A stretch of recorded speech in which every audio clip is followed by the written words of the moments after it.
Rice and Peas Day. Rice and Peas Day. That's right. There's a whole epidemic about the tin versus the dry peas. Yeah. What do you think?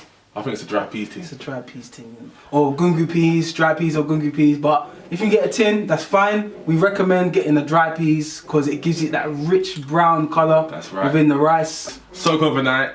And guys, watch the rest of the video so you can find out how to make it. Original flavours, flavoursome rice and peas That's right. recipe. Whatever videos you want to see next, let us know, man.